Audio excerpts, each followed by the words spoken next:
L'information en toute objectivité, sans passion, avec respect de l'éthique et de la déontologie. C'est avec les experts de la maison dans Comprendre l'actualité. Comprendre l'actualité, c'est le rendez-vous quotidien avec notre rédaction tous les matins, du lundi au vendredi, sur Sabari FM 97.3, dès 9h. Politique, société, économie, culture et sport. Toutes les questions y sont débattues avec sérieux. Comprendre l'actualité, fini vos interrogations. Réalisation Mohamed Souma, conduite technique Ibrahim Das Silla, cadrage pour les images Fodé Camara. Bonjour à toutes, bonjour à tous. Merci une fois encore de nous préférer ce matin. Pour être au bain de l'actualité, c'est l'émission Comprendre l'actualité, le rendez-vous quotidien avec notre rédaction tous les matins, du lundi au vendredi à partir de 9h05 au temps universel. Un réseau synchronisé sur Pacifique FM 96.6 à Zérekoré. Mais également, vous nous pratiquez à Kindia grâce à notre relais sur la 97.3. Ou partout où vous êtes, vous avez la connexion www.sabarifm.com. C'est le direct. Nous sommes lundi 16 juillet 2018. Nous sommes ensemble pour au moins une heure. Au menu de ce rendez-vous, deux sujets. Le premier, le bras de fer se durcit entre les forces sociales et les autorités du pays. Par courrier réponse, le gouverneur de la ville de Conakry, le général Mathurin Bangoura, a indiqué que la marche projetée ce lundi par les forces sociales n'est pas autorisée, avec des arguments notamment permettent à ce que les négociations se poursuivent dans le calme et la quiétude, mais également permettent aux candidats au pèlerinage d'accomplir leurs formalités administratives. En réponse, outre la saisine de la Cour suprême pour violation ou pour abus de pouvoir, les forces sociales n'entendent pas se plier à cette exigence.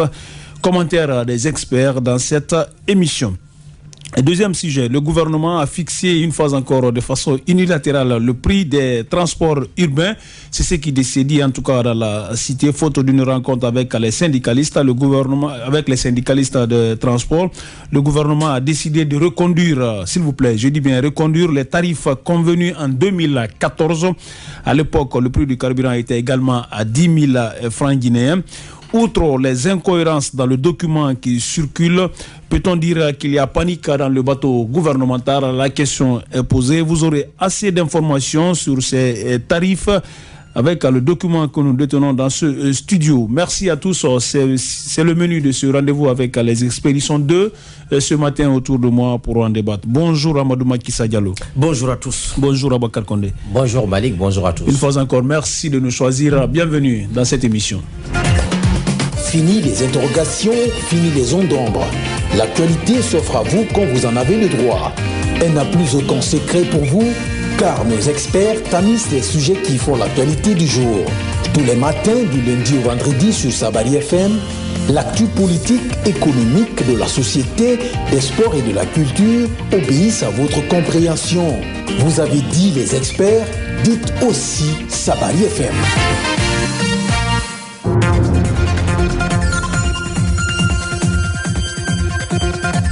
Une fois encore, bonjour et merci de nous rejoindre. Si c'est maintenant, vous rejoignez la 97.3. Vous êtes dans l'émission Comprendre l'actualité, le rendez-vous quotidien avec notre rédaction.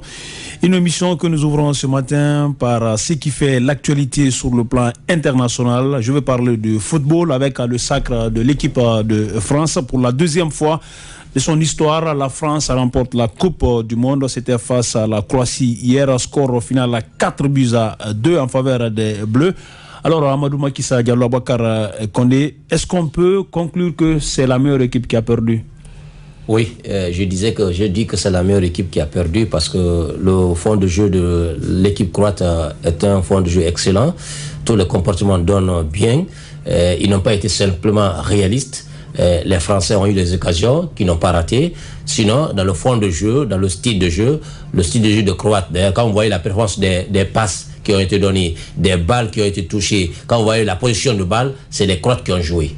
Pratiquement tout le jeu, les Français ont saisi des rares occasions qu'ils ont eues pour marquer. Donc, c'est la meilleure équipe qui a perdu malheureusement la Coupe du Monde. Mais comme la finalité, on dit souvent, celui qui a brandi la Coupe, c'est celui-là qui est considéré comme la meilleure équipe. Donc, sur le papier, c'est la France qui est la meilleure équipe, mais dans le fond de jeu, pour les experts du football, dans le fond de jeu, le style de jeu, c'est la Croatie qui a séduit, c'est la Croatie qui a produit mon football. Amadou Makissa, c'est votre avis également? Est-ce que vous pensez que, est-ce que l'envie n'a pas plaidé en faveur de la France, quand on sait que la France quand même a remporté ce mondial en 2018. La France a joué la finale en 2006 qu'elle a perdu en Allemagne. Également, la France sort quand même de l'Euro. Elle a terminé finaliste également. Est-ce que c'était pas cette envie qui a fait que la France a remporté cette Coupe du Monde? Oui, on peut penser, disons, à cette option, mais il ne faut pas aussi oublier que la Croatie, de bout en bout, c'est-à-dire depuis à l'entame de cette compétition, elle ne s'est jamais vraiment affichée comme une petite équipe. Elle a toujours cravaché dur. Et moi, je dirais que, comme l'a dit tout à l'heure Abakar Condé, ce n'est pas... C'est parce que tout simplement, au finish, l'équipe qui brandit la coupe, c'est celle-là qu'on qualifiera toujours forcément de meilleure.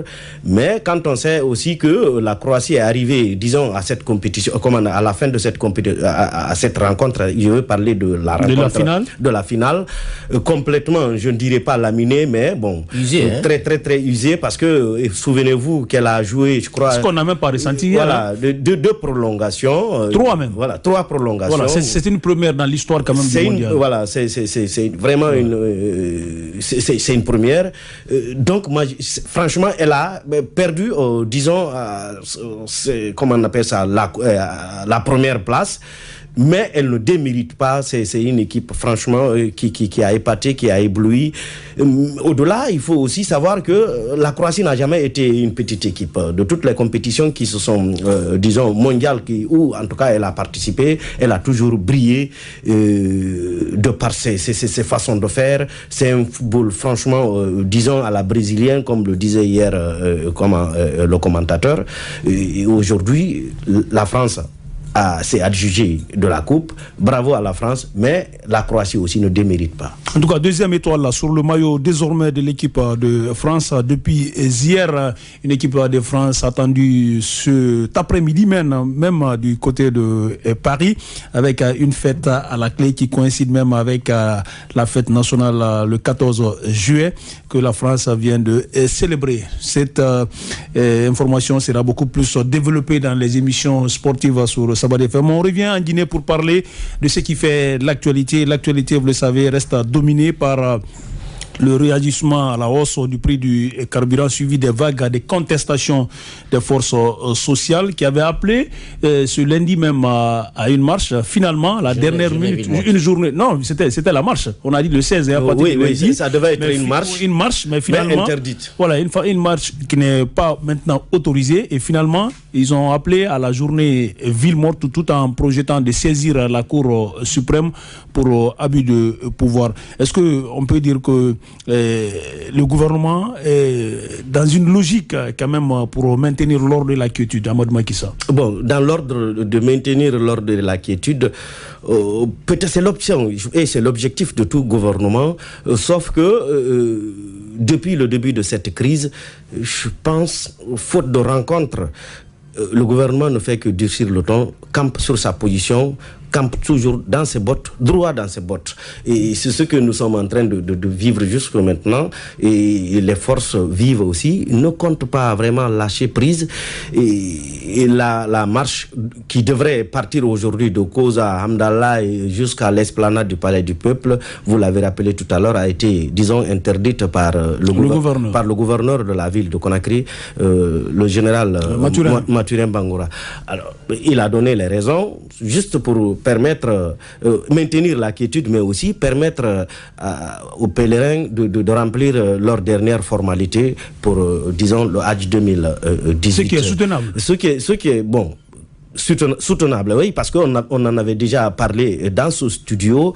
C'est soutenable, mais toujours est-il que il faut, même si aujourd'hui on est à une autre phase, c'est-à-dire le gouvernement passe de cap en cap, en fixant toujours, en se campant toujours sur sa position. Nous assistons aujourd'hui à la fixation des tarifs, mais il faut, au-delà de tout cela, tendre la main, continuer à négocier, parce que c'est vrai, je l'ai dit, le gouvernement campe sur sa position. Mais tout de même, le gouvernement privilégie quand même le dialogue. D'accord, mais il y a le fait aussi qu'il ne faut pas oublier que la ville de Conakry, en tout cas depuis le matin jusqu'au maintenant, reste paralysée.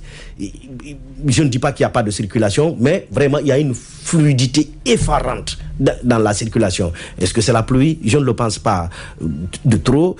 Bon, je ne sais pas, les jours à venir, ce que ça va nous donner, mais de toutes les façons, le gouvernement doit encore beaucoup plus tendre la main pour sortir le pays de cette léthargie, d'ailleurs, qui est beaucoup plus profitable aux forces vives qu'au gouvernement, parce que qui perd?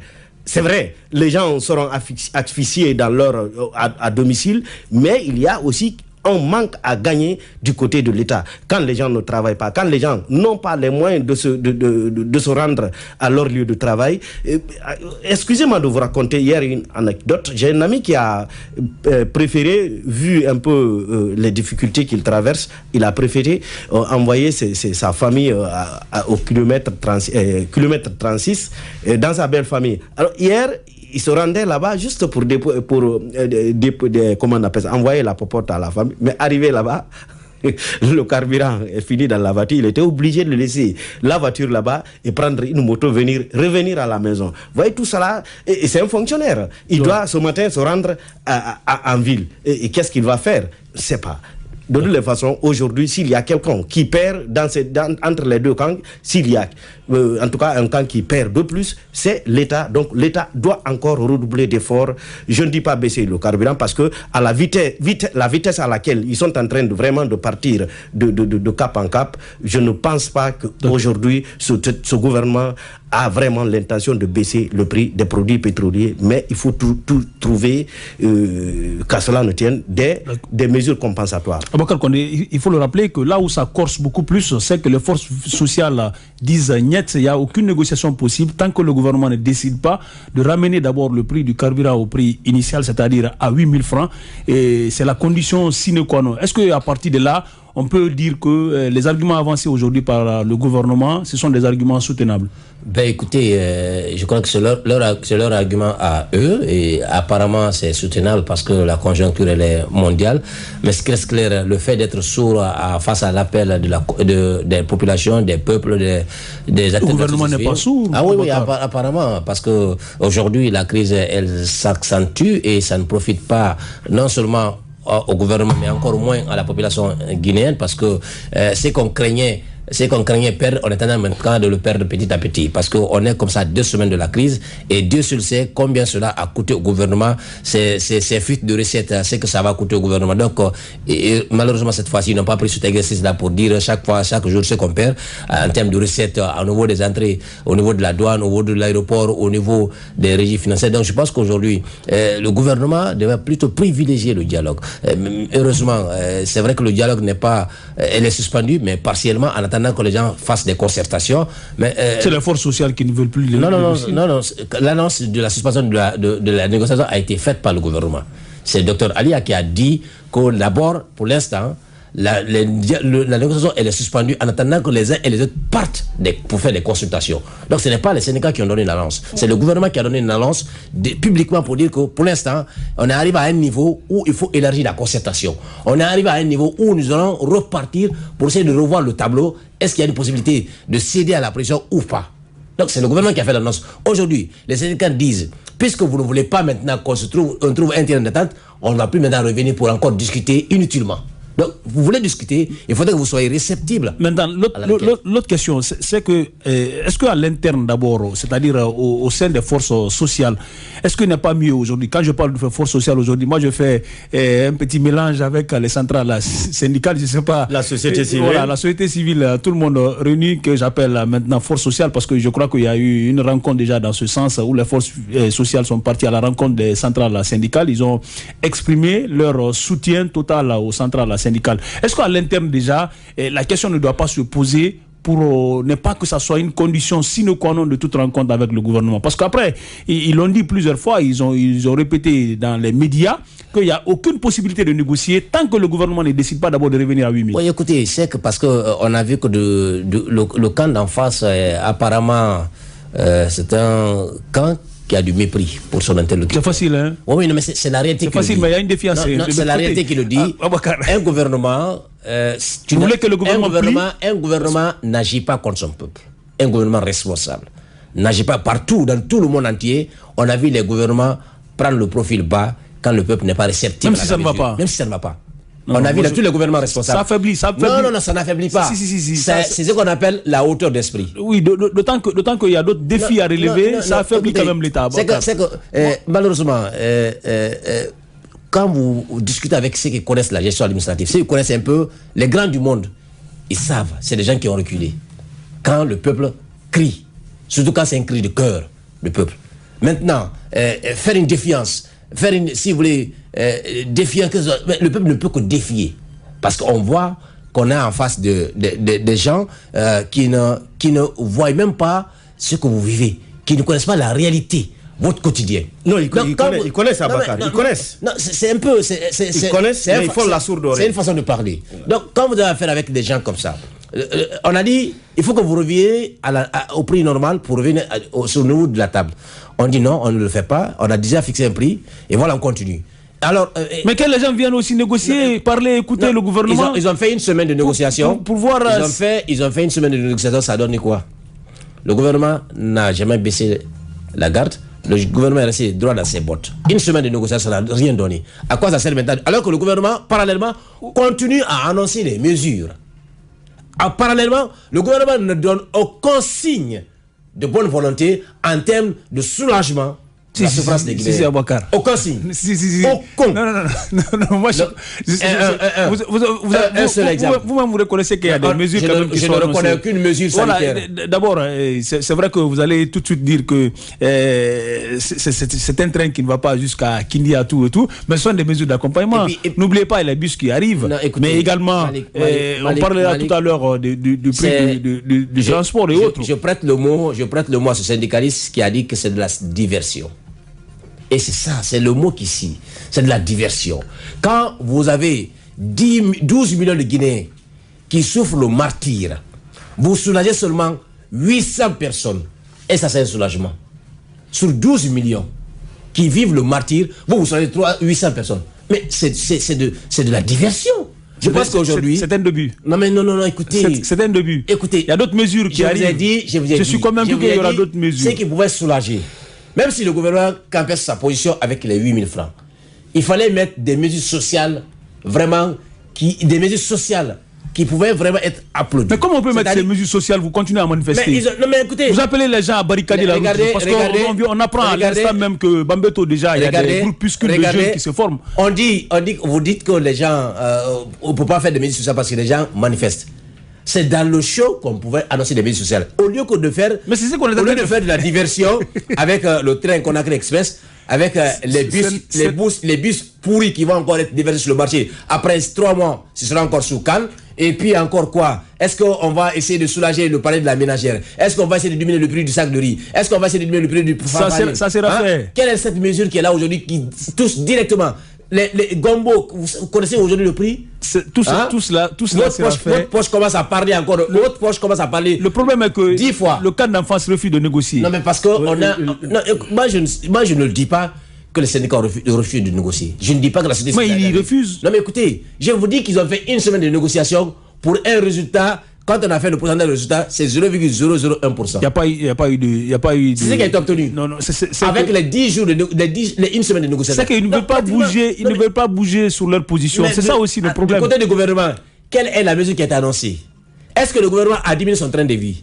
Est-ce que le gouvernement cherche à récupérer les voleurs, les voleurs à col blanc? Il cherche à les arrêter. Est-ce que le gouvernement aujourd'hui est en train, quand vous voyez le parc automobile de l'État, mais c'est énorme. On a vu, hier, moi j'ai vu un politicien qui m'a rappelé un peu ce qui s'est passé du côté de la Côte d'Ivoire. Quand Alassane Dramane Ouattara venait en comme Premier ministre, il a évalué le train de vie, il est venu dans une crise, vous vous rappelez. Et quand il a vu le train de vie du gouvernement, il a regardé le parc automobile du gouvernement, il a dit ça d'abord, lorsque un gouvernement responsable qui passe à la population ne peut pas vivre ainsi, tu vis une vie, c'est pas de prince, alors que ton peuple souffre. Il a pris tous les véhicules. Il a pris au moins la moitié du véhicule, il a fait une vente aux enchères. Tous les véhicules ont été revendus. On a donné les véhicules qui scient à la réalité au ministre. Quand on a organisé la conférence de presse au ministère des hydrocarbures, vous avez vu les grands cylindres qui étaient arrêtés? C'est les véhicules de 200 millions qu'un ministre se permet d'être là-dedans, carburant rempli, avec climatisé. 200 millions, alors qu'on pouvait se trouver une voiture de 25 millions, de 30 millions. Parce que l'essentiel, qu'on dit souvent, le train ou la rail ou le rail, l'essentiel que le train circule. Pourquoi l'effort ne doit pas commencer du côté des gouvernants? Pourquoi? D'accord. Pourquoi c'est les gouvernés qui doivent payer le... Alors, ensuite, je vous donne un exemple. Moi, j'ai regardé la grille tarifaire au niveau de la vente du pétrole, du carburant. Il se trouve que ceux qui sont nantis, ceux qui sont riches, payent moins cher le carburant. On a vu, on vous dirait que c'est la loi c'est la loi internationale sur la Vienne, un accord international qui a permis qu'on a eu cette... Justement, le gouvernement compte corriger tout cela. On a vu les pétroliers. Les pétroliers qui gagnent presque 80% de l'argent payent moins cher le carburant. Quand on parlait des miniers qui ont des mannes financières payent moins cher le carburant. Les miniers ne payent même pas à 9 000 francs le carburant. Ça, c'est juste... à 8 500, et les autres payent à 9 000. Et la SEG et EDG payent le carburant à 8 400, il y a l'autre qui paye à 8 700. Quand on prenait les ambassades, il y en a qui payent à 8 000, les ambassades payent à 8 400. Donc, pourquoi le peuple de Guinée qui en souffre le martyr, qui n'a même pas le peuple non, attends Malik, le citoyen guinéen n'a pas $1 par jour. C'est qu'on a, et ce même citoyen, on demande maintenant de payer le carburant à 10 000 francs. On a compris tout cela, Abakar. C'est un gouvernement qui devrait plutôt démissionner. C'est un gouvernement qui n'est pas pour le peuple. C'est un gouvernement qui doit démissionner. Ce n'est pas au peuple de Guinée de payer le lourd tribut de la mauvaise gestion. Justement, c'est en tenant compte de toutes ces réalités, c'est ce triste tableau aujourd'hui que le gouvernement a décidé de réajuster le prix du carburant à la pompe et également compresser tout ce que vous dénoncez maintenant pour ne pas qu'une partie paye quand même le lourd tribut. Alors une fois encore, je reviens sur les arguments avancés par le gouverneur Amadou Macky Sall Diallo.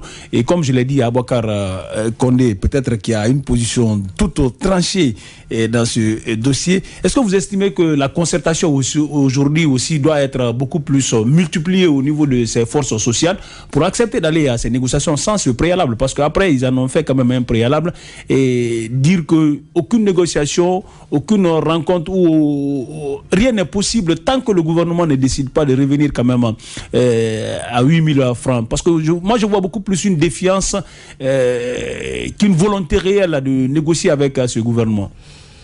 Je pense que c'est ce qui devrait être fait depuis le départ, même si quelque part on dit que le gouvernement a faussé la donne, c'est-à-dire qu'il est parti beaucoup plus vite en besoin. En fixant, sans concerter. D'accord, le fait là est connu maintenant. Pour avancer, ça, c'est connu. Et c'est ce qui fait aujourd'hui, c'est ce qui me fait dire aujourd'hui que depuis la fixation de ces prix, nous sommes en train de vivre les conséquences d'un orgueil de part et d'autre. Hein, je le dis. C'est extrêmement important. C'est un orgueil, non seulement du côté de l'État qui a fixé les prix de façon unilatérale, mais aussi du côté des forces vives qui font la sourde oreille et qui ne veut pas vraiment entendre négocier avec le gouvernement sans que les prix ne soient d'abord revus à la baisse. Je pense qu'aujourd'hui, quand on va, je le disais ici dans une de nos émissions, quand on va à une négociation, il faut toujours partir avec l'idée de concession dans la tête. C'est-à-dire qu'il faut toujours laisser un pan de ce que tu devrais vraiment avoir comme acquis. Mais aujourd'hui, si on voit que l'État campe sur sa position et ne fait que partir de cap en cap dans cette affaire de carburant, les forces vives à mon avis, devraient vraiment aujourd'hui se retrouver comme ils ont l'habitude de le faire, soit dans leur lieu, la bourse du travail comme ils ont fait la dernière fois, mais je vois qu'il y a trop de passion dans ce que les gens sont en train de faire aujourd'hui. Il faut un peu dépassionner le débat, se retrouver autour de la table, peut-être, puisqu'ils disent qu'à leur sein, il y a des experts, il y a des spécialistes qui connaissent même l'économie. Je suivais hier dans un débat ces personnes qui disent que vraiment qu'ils sont prêts à aller en face du gouvernement, à après que le tableau de bord de l'économie guinéenne soit projeté, et ils sont prêts vraiment à répondre à la question, à venir, à donner des explications par rapport à cette augmentation, si c'est vrai ou faux. Donc, moi, je pense que c'est ce qu'il faut plutôt aujourd'hui privilégier, parce que l'État, comme on le dit, la force est de son côté. C'est l'État qui gère l'armée, la police, la gendarmerie, et pour ne pas au fur et à mesure se décrédibiliser aux yeux de ces populations qu'elle veut vraiment, disons, supporter, ou qu'elle tente de supporter, ou en tout cas de protéger, et ce peuple pauvre va de jour en jour lâcher prise si ces forces vives ne font pas attention, si elles ne gèrent pas cette crise de façon intelligente. Les acteurs qui vous écoutent ne seront jamais d'accord avec vous. Non, je sais quand même qu'ils ne seront d'accord, mais de toutes les façons, ils estiment à un moment donné, le peuple est derrière eux, et ça va aller jusqu'au bout. À un moment donné, il faut, disons, faire preuve de circonspection, se ressaisir. Je ne dis pas, comme le disait, comme ne voulait pas le dire ici l'autre fois M. Diawara, il faut reculer pour rebondir. En tout cas, chercher d'abord à rencontrer, puisqu'ils disent qu'ils savent, qu'ils connaissent. Alors, ils n'ont qu'à rencontrer, tendre la main, ou en tout cas saisir la main tendue du gouvernement, aller à la table de négociation, convaincre, chercher à les convaincre, ou chercher à leur prouver qu'effectivement, par A plus B, ce gouvernement ne doit pas vraiment hausser le prix du carburant. Mais si chaque entité campe sur sa position, se replie dans un orgueil, donc ça dit qu'il n'y a que le peuple qui va supporter les frais, mais je pense que ça n'arrange pas, et du jour au jour, c'est la population qui paye les frais, et elle va au bout du rouleau lâcher prise, et comme c'est ce que nous sommes en train de vivre aujourd'hui. Apparemment, ils ont déjà fixé les prix des produits pétroliers. Est-ce que, au vu des explications qui sont en train d'être données par-ci par-là, le pouvoir, c'est lui qui a les moyens, et il peut vraiment soudoyer les gens, il peut aller corrompre les gens pour venir donner des explications n'importe comment, même si ça ne tient pas. Mais encore une fois, la société civile n'a qu'à accepter la main tendue du gouvernement, si bien sûr il y a main tendue. S'il y a main tendue, et elle n'a qu'à saisir cette main tendue, aller chercher à convaincre cet État pour que vraiment un terrain d'entente soit vraiment trouvé, et que la population sorte maintenant de cette léthargie. En tout cas, écoutez, moi je dis, c'est une contradiction notoire que j'affiche par rapport à ce raisonnement, parce que quand on est en crise, on ne prend pas les décisions parallèlement. On est en crise, on fait appel au dialogue, on suspend toutes les opérations. On a vu sur le plan politique, quand les syndicats, les partis politiques de l'opposition étaient en crise avec le gouvernement, on a demandé à la CENI de suspendre à toute activité. Donc, parce que vous ne pas demander aux autres de faire des concessions, de l'autre côté, vous posez des pions. Donc, le gouvernement demande qu'il y ait dialogue. Au même moment, le gouvernement impose. C'est comme pour dire que, que vous le voulez ou pas, que vous l'acceptez ou pas, nous allons continuer à adhérer notre agenda. Ça n'a pas été dit. Le gouvernement... Non, mais c'est ça. Non. C'est l'expression. C'est l'analyse. Si vous estimez également, si vous concluez que dans les négociations, c'est-à-dire personne ne doit être campé sur sa position, il faut que les forces vives et les forces sociales aussi acceptent de bouger d'un iota pour dire ok, nous venons aux négociations. À partir de ces négociations, vous nous présentez le tableau de bord. Nous allons vous démontrer A plus B où il faut agir pour que vous puissiez ramener le carburant à 8 000. Ça ne coûte absolument rien. Excusez-moi, j'ai vu eu un spécialiste de l'économie hier qui voulait vraiment, en tout cas, qui avait commencé à démontrer à l'État où il faut pour trouver de l'argent. Ouais. Et ça, c'est vraiment convaincant, quoi. C'est autour de la table. C'est autour de la table. Et là, je vous le dis, je vous le rappelle, autour de la table, ces pistes de solutions ont été données par les syndicats. On a dit au gouvernement où il faut aller prendre l'argent. C'est le gouvernement qui est resté, s'est entêté pour dire que pour l'instant, avec la situation là, on ne peut que prendre qu'au niveau du carburant. Sinon, l'argument était vide. Parce que j'ai dit qu'ils ont eu une semaine de débat. Pendant les une semaine, le gouvernement a tenté de convaincre, les syndicats ont dit non, plutôt renforcer les régies financières, voici il faut aller prendre l'argent. C'est le gouvernement qui s'est entêté. Donc c'est le gouvernement qui fait la sourde oreille. Donc il faut être précis là-dessus. Ensuite, quand on parle de tableau, on n'est pas... Depuis la moitié de l'année 2017, le gouvernement a affiché que les compteurs étaient au vert. L'inflation a été maîtrisée. Jusqu'en mars, 2018, l'inflation est maîtrisée. En mars 2017, en 2018.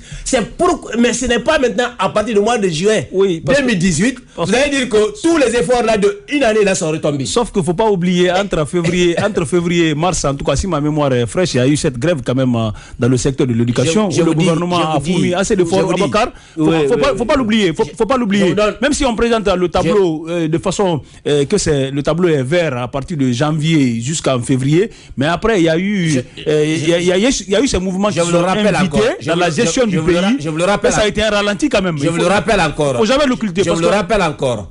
Quand on a assisté à la passation du service du ministre, l'ancien ministre de l'économie et des finances, avec le nouveau, M. Mamadi Camara, dans le discours de Madame la ministre sortante, elle n'a pas dit que ce réajustement a affecté l'inflation. Mais qu'est-ce que vous voulez? Elle a plutôt présenté un tableau réluisant. Qu'est-ce que vous voulez? Elle a dit que tout était bon. Le ministre a promis. Le ministre, moi je veux pas que ça soit je veux pas que ça soit une simple écriture pour toi, d'autant que Malado c'était une ministre sortante, on peut la comprendre. Elle a présenté un bon tableau. Et le nouveau qui est venu, je pense. Le nouveau Malik, si tu me permets, elle a présenté un bon tableau. Le nouveau qui est venu dans son discours a salué encore les mêmes performances, a promis de poursuivre les efforts, cette fois-ci en réorientant. Si vous voulez quitter, je pense que Malado n'est pas Toto. C'est pour vous dire que Mamadi Camara n'est pas Toto. Je pense qu'ils ne sont jamais vraiment dérangés mentalement pour venir afficher aux populations. Je dis qu'ils ne sont pas Toto. En fait, c'est un membre du gouvernement qui parle. Donc, il ne dira jamais des choses contraires. Voilà. Donc, il va toujours se tirer la couverture dessus. Donc c'est un gouvernement alors. Donc, justement, c'est ce manque-là. Mais moi, je pense qu'aujourd'hui, pourquoi il faut aller autour de cette table de dialogue, c'est de montrer, c'est l'occasion pour vraiment ces syndicalistes ou ces acteurs de la société civile de montrer par A plus B à ce gouvernement. Laisse-moi aller dans mon raisonnement. Ce n'est même pas par rapport à ce raisonnement. Condé même l'a soutenu dans ce studio. On a posé 1000 fois la question. C'est que ces acteurs de la société civile ne sont pas représentés dans ces négociations. Aujourd'hui, la nouvelle donne voudrait qu'ils soient associés, d'autant qu'ils se sont donné la main avec les centrales syndicales et qu'ils soient en face maintenant du gouvernement pour discuter. Cette discussion, si en tout cas, on ne veut pas discuter, si on ne veut pas discuter dans le vide, c'est-à-dire un bras de fer inutile qui ne fera que vraiment souffrir la population, il faut aujourd'hui qu'il y ait vraiment, disons, une prise de conscience qu'il faut, quand vraiment observer un profil bas pour aller vers l'autre, chercher à le convaincre. Parce que le tableau de bord, donc, Abakar Condé vient de le dire, aucun membre du gouvernement, même si ça ne va pas, c'est difficile pour un membre du gouvernement de venir face à son peuple pour dire, écoutez, ça ne va pas. Hein. Il faut d'abord que ce soit vraiment accentué. Et nous savons comment les caisses de l'État ont été vidées ici. Ne serait-ce que le cas de l'OGP, le cas de comment on appelle ça, l'Office guinéen de chargeurs. L'Office guinéen de chargeurs et certaines régies financières où vraiment il y a eu de fuites de sommes colossales. Tout le monde le sait. Et la dernière campagne, la dernière élection communale, des fonds qui ont été vraiment alloués, je ne dirais même pas alloués, des fonds qui ont été vraiment décaissés pour permettre à chaque ministre, à chaque directeur d'aller dans sa préfecture ou dans sa région, dans son village d'origine pour aller battre campagne. Et tout cela fait partie. Mais aujourd'hui, l'État oublie toutes ces explications pour ne s'abattre que sur le présent, c'est-à-dire les caisses sont vides, on ne cherche pas à savoir qu'est-ce qui a vidé les caisses. Alors, il faut aujourd'hui. D'ailleurs, ce n'est pas vrai. Les caisses ne sont pas vides. C'est pas vrai. Il faut que la société civile, les forces vives aujourd'hui, observent le profil bas, aller vers ces gouvernants, leur expliquer par A plus B que si les caisses sont vides, la responsabilité leur revient. Donc, il faut accepter. Pour cela, il faut accepter le dialogue. Il faut aller saisir cette main tendue pour pouvoir convaincre. Mais de bras de fer en bras de fer, je pense que c'est la population qui va payer les frais. C'est ce que nous sommes en train de vivre aujourd'hui. D'accord, nous allons suivre de près l'évolution en tout cas de la journée et éventuellement le mal qu'on puisse souhaiter, c'est qu'il y ait entente, c'est qu'il y ait négociation, que les partis s'entendent afin qu'on puisse avancer, parce que c'est le pays qui reste bloqué par ces mouvements sociaux. Ça ne profite ni au gouvernement, encore moins aux populations que nous sommes, qui est plus d'entente afin qu'on puisse sortir de cette situation. Nous observons une courte pause. On revient dans ce studio pour la suite et la fin de cette émission. Fini les interrogations, fini les ondes d'ombre. L'actualité s'offre à vous quand vous en avez le droit. Elle n'a plus aucun secret pour vous, car nos experts tamisent les sujets qui font l'actualité du jour.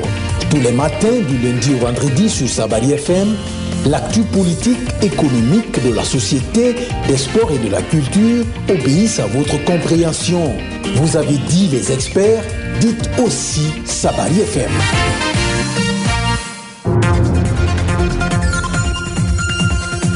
Retour dans ce studio pour la suite de cette émission Comprendre l'actualité. Vous nous pratiquez grâce à Pacifique FM à 0 Corée sur la 96.6, mais également à Kindia, notre relais 97.3, ou partout où vous êtes, vous avez la connexion www.sabarifm.com. C'est le direct. Merci de nous choisir. Vous êtes en compagnie des experts de la maison dans l'émission Comprendre l'actualité, le rendez-vous quotidien avec notre rédaction tous les matins du lundi au vendredi à partir de 9h05 temps universel.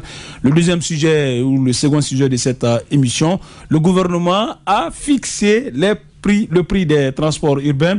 Faute d'une rencontre avec les syndicalistes, le gouvernement a décidé de reconduire les tarifs convenus en 2014. À l'époque, le prix du carburant était à 10 000 francs guinéens. Est-ce qu'on peut dire que les choses se corsent davantage avec cette autre décision apparemment unilatérale, même si il faut le rappeler. C'est unilatéral, c'est pas apparemment, c'est comme ça. C'est le gouvernement qui a décidé de relancer sans concertation. Sauf que le communiqué par rapport à ces tarifs date qu'on a créé le 15 juillet. C'était hier, donc le 15 juillet 2018, mais signé par Souleymane Cissé, qui est le président de l'Union nationale des transporteurs routiers de Guinée. Et pour le ministère des Transports, c'est le directeur national des transports terrestres, M. Bakary Camara, qui a signé, comme pour dire qu'il y a une certaine authenticité. Oui, mais c'est le gouvernement qui a voulu maquiller la chose. Sinon, en réalité, moi j'ai le communiqué du gouvernement relatif à ça. Ils disent que le ministère des Transports, préoccupé par le manque de tarifs réglementaires en matière de transport routier depuis le 1er juillet 2018, rappelle à l'opinion qu'en 2014, le prix du litre du carburant était à 10 000 francs. Par conséquent, il a décidé de reconduire les tarifs convenus à cette période avec les transporteurs et les syndicats de transport. Ces tarifs au respect desquels le gouvernement appelle tous les transporteurs et usagers. Donc c'est une décision unilatérale. Oui, mais moi je donc, la signature pour cette fois-ci, la signature, mais attends, le document. On sait comment les gens sont capables de mettre. Vous voulez dire que c'est une signature falsifiée? Non, c'est la même signature authentique, mais c'est que le gars n'est pas signateur pour ce 15 là. Ce qui est très grave. Donc, ça veut dire tout cela à vérifier. Donc, tout cela, c'est un gouvernement, je le dis, qui a du mépris. Le syndicat des transporteurs est dans l'intercentrale. Donc, dans les négociations, représenté par l'intercentrale CNT-ISTG. Donc, alors que la négociation elle est suspendue, on peut comprendre qu'on puisse aller prendre un des membres, un des affiliés de l'intercentrale pour aller discuter avec la personne là. Donc, c'est incongru. Pour étayer vos propos, de par le passé, quand les tarifs, disons, urbains et interurbains sont fixés, c'était aux syndicalistes de se présenter au petit écran pour vraiment fixer. Mais cette fois-ci... Pour faire la déclaration. Pour faire la déclaration. Merci pour cette expression. Pour faire la déclaration aux populations. Et avec vraiment beaucoup de détails. Mais cette fois-ci, nous avons vu comment ça s'est passé. C'est plutôt, disons, la radio nationale on a confié la tâche à la radio nationale pour faire lecture de ces différentes déclaration. C'est là, moi, je vois un peu le caractère un peu unilatéral encore de la chose. Et ensuite, Malik, une précision, Makissa, quand on fait une analyse, bien sûr, de ce document, on comprend aisément, c'est du copier-coller au niveau de la date. C'est du copier-coller. Regardez la date, le fond, on sait que c'est du copier-coller. Si les gens étaient à l'écran et pouvaient voir la télé, on sait que c'est du copier-coller. Donc, ces gens ne sont pas assez pour discuter sur des prix et pour fixer un prix. Donc, comme ils l'ont dit dans leur communiqué, ils ont été sincères dans leur communiqué pour dire qu'ils ont décidé, le gouvernement a décidé de rappeler ces tarifs-là. Donc, que vous le voulez ou pas, je le fais. Donc, quand vous faites le rapprochement, vous comprenez par là automatiquement que c'est du copier-coller. Donc, non, à partir du moment... C'est clair, Abakar Condé. À partir du moment où on dit que c'est les tarifs fixés, c'était en 2014, je crois, 2014 qu'on a réactualisé, on comprend aisément que c'est encore... Il n'y a que la date qui a changé. On a pris le nom de ce monsieur Bakary Fofana qui était déjà sur le même document. Voilà, dont le nom figurait sur le même document. Le nom et la signature figuraient sur le même document. C'est ce qu'ils ont réactualisé, c'est ce qu'ils ont reconduit en changeant simplement la date. Et voilà un peu le caractère unilatéral. C'est pas sincère, c'est pas honnête. Voilà le caractère unilatéral. Est-ce que les populations vont se plier encore à ce... Mais je pense que est-ce qu'on a le choix? Bon, de toutes les façons, et d'ailleurs, aujourd'hui, les choses, comme Malik l'a dit à l'entame de son intervention, les choses se corsent davantage. Alors, ensuite, autre précisément, j'ai échangé, on a vu, peut-être qu'on a vu aujourd'hui comment se porte un peu le trafic routier. On voit que c'est paralysé. Parce que quand vous regardez, si on vient peut-être... Ça risque même d'amener encore des problèmes. Hein. Si on revient en détail au niveau de ces tarifs-là, il y a par endroit où on ne comprend absolument rien. Il y a une incongruité. On ne comprend absolument rien. Par exemple, vous prenez par exemple au niveau de Madina, kilomètre 36, on dit souvent, on dit 2500, l'ancien tarif, et le nouveau tarif, on dit 500. Mais on est dans quel monde comme ça, alors que le carburant est à 10 000 francs. Quand vous prenez par exemple au niveau de l'axe là que nous avons l'habitude de prendre, on dit Koza Taneri, Koza Nongo. Quand on Nongo ici, ils n'ont pas fixé le prix. Ancien prix 0 francs, nouveau prix 800 francs, alors que c'est 1500 que les gens payaient par le passé. Quand on prenait par exemple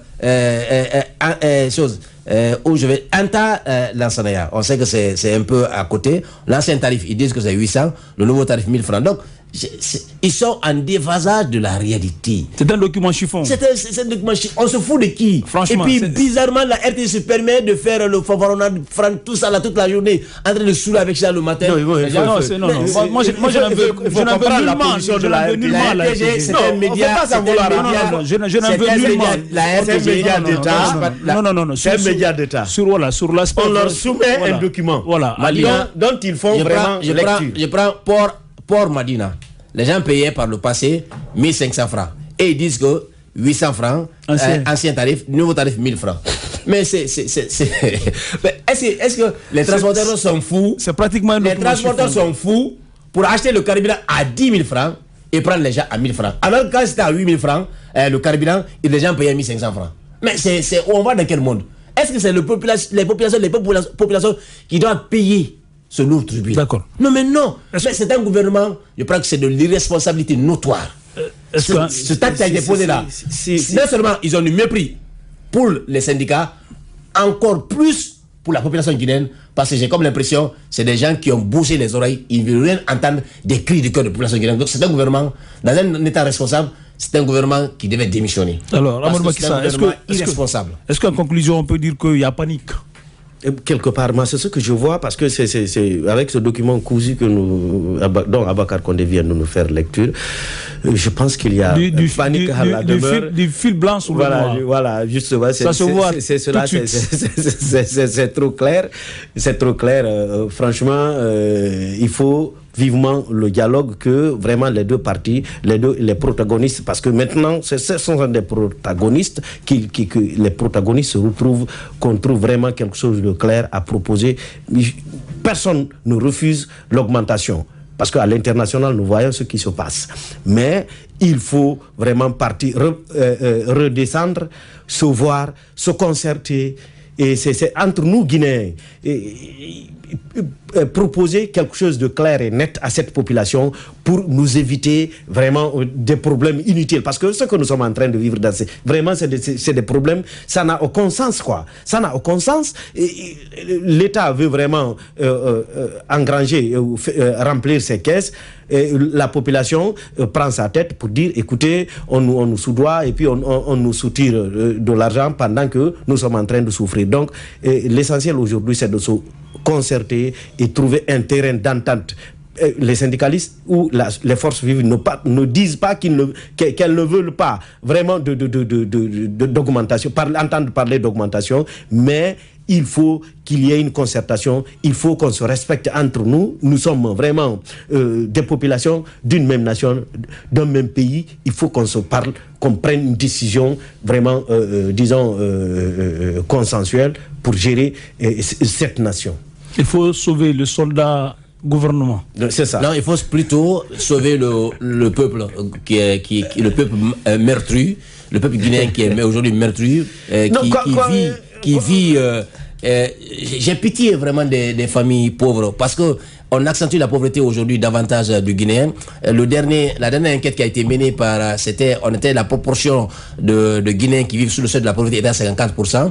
Heureusement que le gouvernement envisage de faire une autre enquête pour cette année 2018. Je suis sûr que ça va aller jusqu'à 85%. La consommation des ménages. Non, les pauvretés quoi. Les familles qui vivent sous le seuil de la pauvreté, on est à 54% aujourd'hui. Je sais qu'avec la nouvelle enquête qui va être menée, on sera à 85%. Si elle est sincère. Elle est sincère. Donc, c'est vraiment... pour l'instant encore, on n'a pas encore augmenté le prix du loyer, hein, parce que là, les gens risquent de se retrouver à la belle étoile. Parce surtout, Abakar Kone, laisse-moi te rappeler cela. Il y a, dans 2 mois, dans 1 ou 2 mois, l'école va, en septembre, le 15 septembre. L'école va encore reprendre. Est-ce que les fondateurs aussi ne vont pas se concerter pour dire, mais écoutez, conséquemment, nous aussi, nous allons augmenter parce que... Nous souhaitons que cette crise soit derrière nous d'ici là. Je vais juste donner... Je sais que vous êtes parents d'élèves, mais ça doit quand même être une préoccupation pour vous. Et ce n'est pas exclu. Il y a un acteur qui m'a appelé ce matin, qui m'a parlé, il dit, bon, mon frère, la situation que nous vivons aujourd'hui, et voilà ce que le gouvernement risque d'avoir. Non seulement on va accentuer le seuil de pauvreté des Guinéens, mais les entreprises qui étaient potentiellement prêtes à recruter ne vont plus recruter. Parce que les charges sont supplémentaires. Les entreprises qui étaient en train de travailler avec les travailleurs risquent de diminuer le nombre d'employés parce que la grille vraiment salariale devient énorme. Donc, le gouvernement risque d'avoir plus de chômeurs qu'avant. Parce que les Guinéens, ils vont sortir des milieux de chômeurs dans les universités et ceux qui avaient les emplois précaires vont perdre leur emploi et ça va maintenant. Et quand c'est comme ça, partout dans les pays limitrophes où on a vu malheureusement ces guerres civiles, c'est passé, cette injustice était là, la pauvreté était là. Quand c'est comme ça, on ne souhaite pas. On ne le souhaite pas. Quand c'est là, à cause de $50, les gens sont prêts à prendre des armes. Malheureusement, on ne le souhaite pas. Merci à tous. C'est la fin de cette émission Comprendre l'actualité. Avec le même plaisir, nous vous donnons rendez-vous demain. Surtout, on se quitte avec ce petit message. Acceptez toujours de planter pour que d'autres puissent récolter ailleurs plus tard. Merci à tous. Avec le même plaisir, on vous retrouve demain pour un autre numéro de Comprendre l'actualité. D'ici là, portez-vous bien. Ce que la Guinée possède, Sabari FM vous le révèle.